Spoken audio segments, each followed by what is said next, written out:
and we're very excited to sit down with Ryan Clifford, Fayetteville outfielder. Plays a little first base every once in a while, and also an Astros top prospect, sitting down with us on Peck Effect. Ryan, thanks for taking the time, sitting down. They go by, they call you Cliff around the clubhouse. I know that's the short version of the last name, but any other nicknames guys have given you while you've been out here in Fayetteville? Not too much. There's a little bit of just Big Red. It's big training, but mostly Cliff. I like Big Red. That's what I was kind of gearing towards there. Clifford, the Big Red Dog. Number 4 prospect in the Astros system is what MLB.com at this stage has you at right now. Still just 19 years old. Talking to players in the past, who are prospects in their respective farm systems, feels like something that they're aware of, but it's not something that they take into the box with them each and every at bat that they have in their mind. How does it land for you? Is it something that you know about, you follow it all, or do you really care about it? Yeah, I mean it's a cool thing to be a part of that. But at the end of the day, as far as baseball stuff goes, it doesn't really matter too much as far as who's moving up and moving down. I think it would more help for stuff outside of baseball as far as card deals and stuff like that. Something I'm aware of, but I'm not going to worry very much if that goes down or up. So you're about let's say going back to 2022, you're about 2 months worth of playing time now into this pro baseball career of yours, and like we said, still just short of 20 years old at this stage. And when you grew up thinking about what it could be like to be a professional baseball player, that dream, that vision, how do you compare it to the life you're living now of baseball being your everyday job, coming to the ballpark, knowing you're playing a game every day? How does that compare to what you envisioned and what you live now? I mean, I'd say it's a lot better than I thought. Yeah. Just kind of understanding that, my dad played a little bit, so just from him and understanding that, some stadiums aren't super nice, there's not going to be great conditions, and then being able to come to Fayetteville and having such a nice stadium with great staff and great coaching staff as well is really helpful, and I'd say it's been a lot better than what I expected. A Raleigh native, so he's playing not too far from where he grew up. Ryan Clifford, Pro 5 Academy is where you played the majority of your baseball during your high school years. It was a little bit of an unconventional high school baseball experience, I guess, for you, where you took your classes at one place, played baseball for Pro 5 Academy. Kind of break that down for folks who might be used to the conventional JV varsity at your local high school structure, how it was different for you coming up. Yeah, I mean, it was definitely different for people in my class with COVID. I think that was the big, challenge, right? Yeah. So, not knowing what was going to happen, I made the decision to go to Pro 5, and, it's one of the best decisions I've ever made. I think, we were able to just kind of do what we're doing in pro ball now with school. So we're on the field every day, playing games almost every day with great coaches and really competitive baseball. So I think it definitely helped me get prepared to take that, big step into pro ball. And I'll be forever thankful for those guys and help me get prepared. Was there any similarities to your time with USA Baseball and then Pro 5 Academy as well? I mean, I'm sure you had a chance to play with some of the best players around the country, going back to, how old were you, 12 years old when you played for your first Team USA team? Yeah, so before you were even a teenager. Was there similarities to playing for like a Team USA structure and then the Pro 5 Academy structure that you were a part of? Yeah, I mean, Team USA is a little different just because they make the team right before it starts. I know, other countries, I think Canada kind of has more time together before they end up going to the tournament. We kind of just have our tryouts, make the team. We got a couple days of practice, as a full squad, and then it's game time. Pro 5 is nice. I mean, you're with the same guys every day for, roughly 8 months out of the year. So the relationships you're able to build through Pro 5 is really good. And, there's a lot of guys that I can text, and they'll text me whenever, and it's, pick up like we never left. Where were some of the coolest places playing for Team USA took you? Did you ever go internationally or outside of the States? What were some of the cool ballparks you Yeah, I was in Taiwan when I was 12, which was really cool. I mean, coming from Raleigh, and it's a pretty cool culture shock to go, so far. And then Panama when I was 15. So, 2 really unique places with, some fans that are really into baseball. And luckily enough, we were able to play the home team for our gold medal games both times. So it was a packed stadium. That's very cool. Yeah, we just saw recently during the WBC how much baseball means to those parts of the world and those cultures. Let's talk family.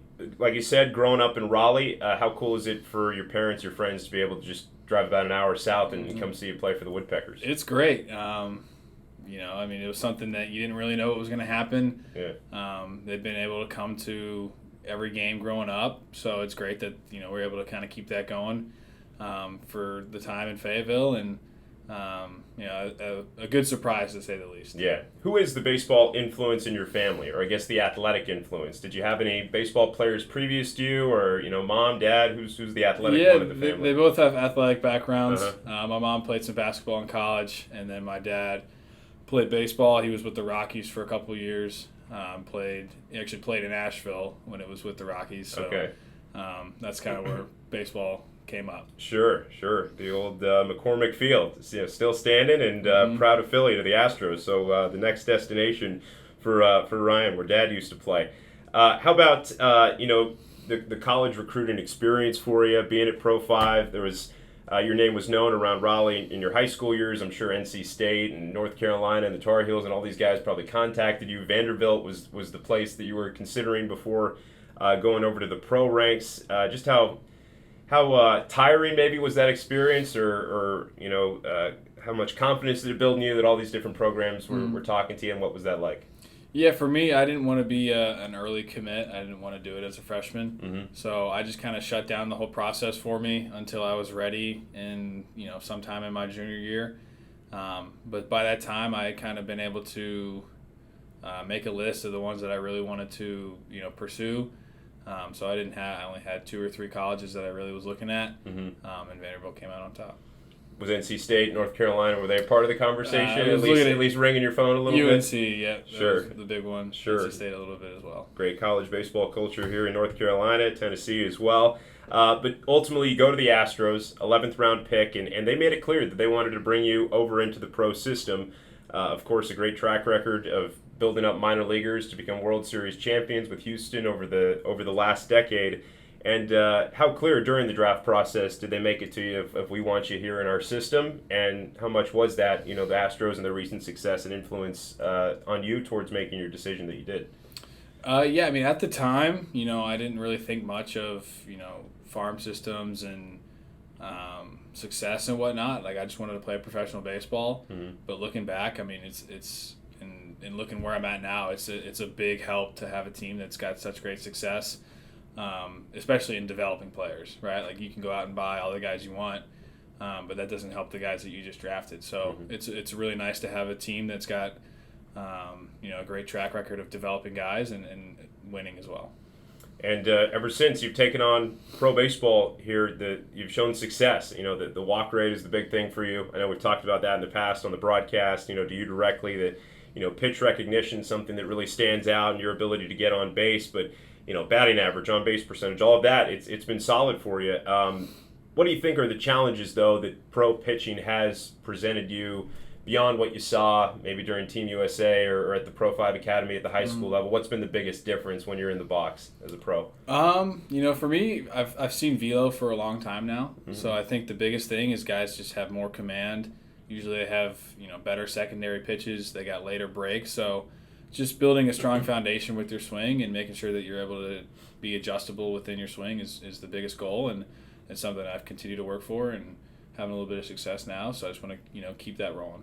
Got a couple of quick hitters here, Ryan, before we let you go. How about best meal around the Carolina League circuit that you've had so far? And maybe that's an unfair question because we haven't been to all the ballparks yet. We've only had one road trip so far to Columbia. Did you go on any road trips in 2022 when you were with us, or? I went to Down East. Okay, Down East. Kinston's got some little hole in the wall spots, but what's the best? We're pretty regimented around here with the food you guys are eating. But what's the best meal you've had around the circuit so far? Ooh. Yeah. And it can be Segra Stadium catering if you've had a really good catered meal here at Segra. We've had a lot of Heavenly Sweets around here. Okay. I'd say it's a pretty good spot for us. Heavenly Sweets. Is that like a dessert or is that like I think that's what they make, but we cater sandwiches too. Yeah, sandwiches too, right? Yeah. Okay. All right. Here we go. Sub guy. Then how about the walk-up song? I think he got one of the better walk-up songs at Segra Stadium this year. I don't have a sample of it on me, but it's Travis Scott.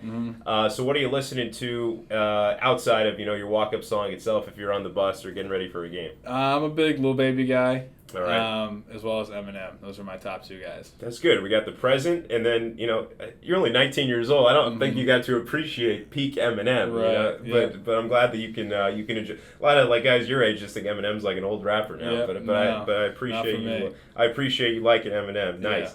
And then the last thing, like we said, first baseman's glove occasionally, but usually in the outfield. You've shown off the arm a couple of times this year. What's the favorite position to play on the diamond? I know you get to play a lot of them at this level. Yeah, for me, whatever puts me in a lineup. Mm-hmm. I think my favorite thing to do in baseball is hit, and as long as I can go out there and play defense and help my team win, I don't care what position I'm at. All right, Ryan, best of luck as long as you're here in Fayetteville. It's been great to watch you night in, night out, play down there on the diamond. We'll talk soon. Thanks, Ryan. Thank you, guys.